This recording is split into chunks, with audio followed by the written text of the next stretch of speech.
Halo teman-temanku sekalian. Jadi di video kali ini mungkin agak berbeda dengan video-video yang lain, di mana aku bakal menjelaskan sebuah program yang bernama pemesanan tiket pesawat. Nah, perlu kalian ketahui bahwa bahasa program ataupun bahasa komputer itu jenisnya ada banyak. Misalkan bahasa C, C++, bahasa Java, JavaScript, HTML, COBOL, SQL, Microsoft Visual Basic, dan masih banyak lagi. Nah, di video kali ini kita akan membahas program ini dengan menggunakan bahasa Python.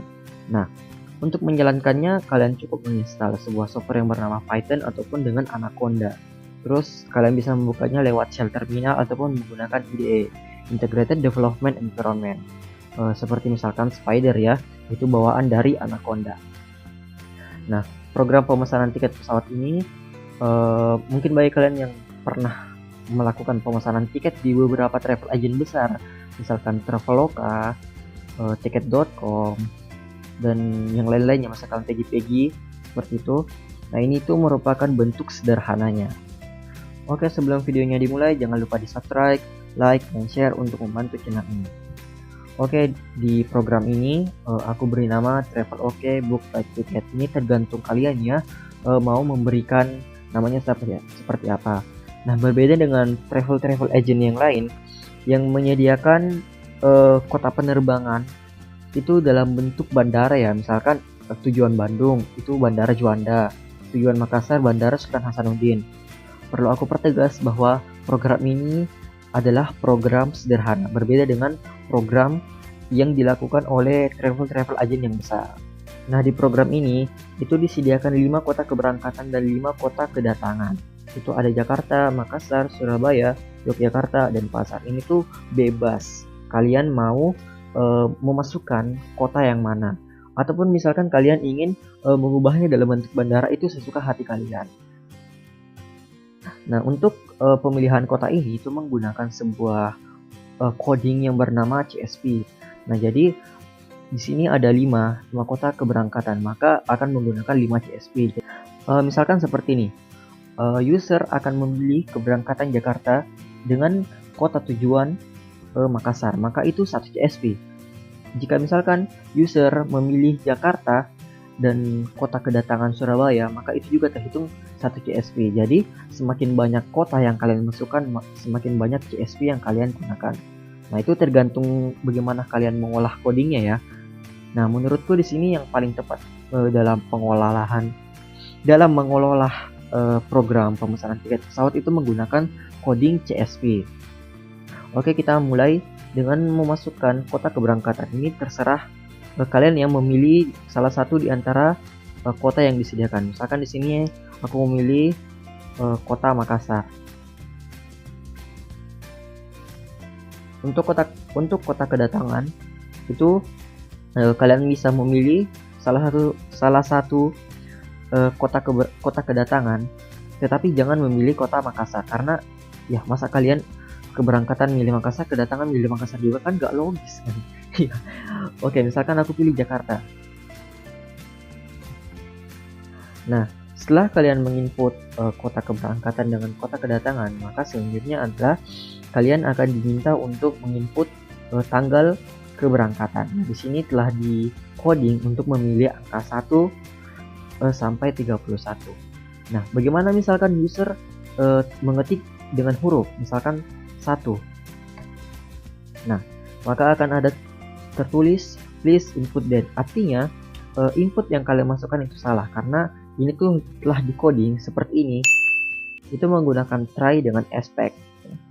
Jadi misalkan tanggal keberangkatan aku masukkan tanggal 3 misalkan. Nah, selanjutnya user akan diminta untuk memasukkan bulan keberangkatan. Misalkan bulan ini bulan 7. Nah, di sini kalian lihat juga telah di coding untuk memilih antara angka 1 sampai 12 jadi bulannya ya. Nah, bagaimana jika user tetap memasukkan huruf, misalkan bulan Juli. Nah, sekali lagi maka akan tertulis please input month, artinya input yang dimasukkan itu salah. Jadi misalkan bulannya aku pilih 10. Nah, kemudian Oh, harusnya ini bulan 7 ya, sesuai bulan yang sekarang. Tapi nggak apa-apa lah kan contoh gitu. Oke, untuk kota, untuk tahun. Nah, di sini tuh telah di coding agar tahun yang dimasukkan itu current year-nya itu 2020 ke atas. Jadi, jika kalian misalkan memasukkan tahun 2019 kan telah lewat nih, maka itu otomatis akan disuruh input lagi karena sekali lagi itu menggunakan coding seperti ini, yaitu try expect. Nah, jadi kita menggunakan tahun yang sekarang itu 2020. Nah, jika telah memasukkan data tanggal, bulan, tahun, maka selanjutnya user akan diminta untuk memasukkan jumlah penumpang. Nah, perlu kalian ketahui di sini bahwa memasukkan data pemesan dengan data penumpang itu berbeda. Jadi, misalkan kalian yang pernah memesan tiket pasti tahu ya, bahwa memasukkan data pemesan belum tentu harus menjadi penumpang. Misalkan aku yang memesankan tiket untuk si B, tapi belum tentu aku harus menjadi penumpangnya. Seperti itu ya logikanya.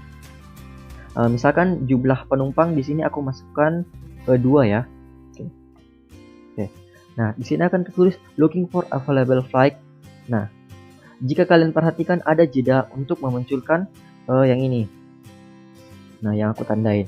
Nah, itu menggunakan coding time slip. Jadi time slip itu kegunaannya untuk menunda eksekusi. Kemudian halaman atau yang kita input tadi itu hilang. Itu kita menggunakan sebuah coding yang bernama system class. Codingnya seperti ini. Nah, itu gunanya analoginya seperti membuka halaman baru ya. Nah, data yang muncul di sini itu tergantung pada yang kalian pilih tadi kotanya. Kan tadi aku memilih keberangkatan Makassar dengan kota kedatangan Jakarta. Maka program akan membaca file CSV antara kota keberangkatan Makassar dengan kota kedatangan Jakarta dengan codingnya seperti ini. Itu menggunakan OpenCSV dengan CSV Rider ya. Nah, selanjutnya user akan diminta untuk memasukkan flight number. Flight number itu ya yang ini 1 sampai 10. Jadi ini terserah dari kalian yang mau memilih penerbangan yang mana. Jika user telah memilih, misalkan aku memilih nomor penerbangan 3, maka otomatis menampilkan data sesuai dengan flight number yang dipilih. Nah, kita lihat nomor 3 itu Lion Air dengan waktu jam 11 sampai 11.45 ya, dengan harga berapa? 685.900 seperti itu. Nah, selanjutnya user akan diminta untuk apakah dia ingin mendapatkan asuransi. Nah, kan biasanya ketika kalian memesan tiket di travel agent besar, misalkan Traveloka, itu kalian akan diminta apakah kalian ingin misalkan mendapatkan asuransi, misalkan terjadi keberangkatan terlambat berangkat ataupun terjadi kecelakaan pesawatnya misalkan. Nah, misalkan kalian di sini memilih untuk membayar asuransi seharga 37.000. Maaf. Maka tinggal kalian ketik yes. Di sini sudah ada perintah untuk mengetik yes ataupun no. Jadi yes berarti iya ya, berarti aku ingin membayar asuransi. Oke, enter. Nah, di sini sebagaimana yang aku bilang bahwa data penumpang dengan data pemesan itu beda. Nah, di sini data yang kita isi adalah data pemesan. Itu untuk e-tiket ataupun voucher. Di sini nama pemesan kalian masukkan. Jadi pemesan belum tentu dia yang menjadi penumpang ya. Misalkan namanya aku kasih nama laptop aja lah, laptop MSI lah ya. Laptop MSI namanya ya. Dengan nomor nah ini telah di script ataupun di coding untuk plus 62, artinya untuk nomor Indonesia ya, plus 62. Misalkan berapa ya, 08222 misalkan seperti ya kan contoh ya. Nah, emailnya misalkan laptop msi@gmail.com. Oke, di sini setelah memasukkan data pemesan, kalian akan diminta untuk memasukkan data penumpang ya. Nah, data penumpang ini tergantung kepada berapa inputan yang kalian masukkan. Nah, tadi kan aku masukkan 2 penumpang, maka otomatis kalian akan disuruh untuk menginput 2 data penumpang ya. Nah, title di sini telah diperintahkan untuk memilih apakah Mr, Miss, atau apa ya, Mrs ya. Misalkan aku pilih tuan ya, Mr. Nah, name apa ya? Misalkan Asus gitu. Oke. Passenger yang kedua, misalkan Mister lagi. Namanya Acer misalkan. Oke. Kemudian ada perintah wait a minute, bukan perintah ya, data, bukan data juga ya, apa ya? Tampilan itu wait a minute. Nah, itu kembali lagi kita menggunakan time sleep ya. Jadi ada jeda untuk mengeksekusi program seperti itu. Kemudian kalau kalian perhatikan bahwa kita kembali berpindah ke halaman selanjutnya. Sekali lagi itu menggunakan coding OS system class seperti itu ya. Nah, di program akhir itu seluruh data yang kalian masukkan itu akan ditampilkan dengan flight detail. Nah, ini kalian tulis sendiri ya. Please make sure that all information written below are correct. Itu terserah bagaimana isi coding kalian ya. Nah, kita tadi memilih nomor penerbangannya yang ketiga, yaitu Lion Air dengan kota keberangkatan Makassar pada tanggal 3 bulan 10 2020 jam 11 dan sampai ke Jakarta pukul 11.45 ya. Wah, ini juga terlalu cepat ya. Ini tuh, nah, untuk data ini, nah, yang aku blok itu tergantung kepada CSP yang kalian isi. Jadi isi CSP itu tergantung kalian ya. Jadi isinya, kalau aku itu ada nomor penerbangan, itu nama penerbangan, bukan ya, kota, bukan kota, maksud aku apa ya, pesawat, jenis pesawat, kemudian ada waktu dengan harga seperti itu ya. Nah, tampilannya dari sini. Nah, kemudian ini data pemesan kalian, ini data penumpang kalian. Nah, perlu kalian perhatikan price detail di sini.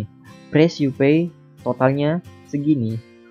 Total original price dengan total insurance. Nah, kenapa antara ini dan ini itu berbeda? Nah, perlu kalian ketahui bahwa price you pay ini hasil dari penjumlahan antara total original price dengan total asuransi. Nah, kalau kalian ingat bahwa asuransi itu harganya 37.000.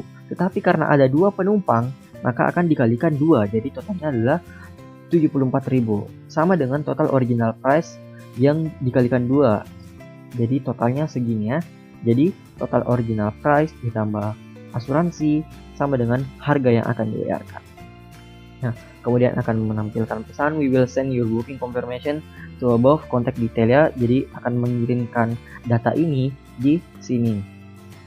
Nah, which will also be used for refund or reschedule process. Nah, kemudian program akan menanyakan apakah kita akan kembali ke menu atau tidak. Nah, misalkan kita memilih yes, maka kita akan kembali ke program awal. Jika no, kita memilih no, maka program selesai ya. Oke teman-temanku sekalian, jadi seperti itulah penjelasan singkat mengenai program pemesanan tiket pesawat dengan menggunakan bahasa Python. Mudah-mudahan kalian mengerti ya. Nah, untuk full coding jika kalian mau tahu atau misalkan mau langsung melihat semua codingnya ya, itu bisa kalian lihat link di deskripsi ya. Oke, jadi terima kasih buat teman-teman yang sudah nonton. Jangan lupa di subscribe, like, dan share. Kita bertemu di video-video berikutnya. Bye bye.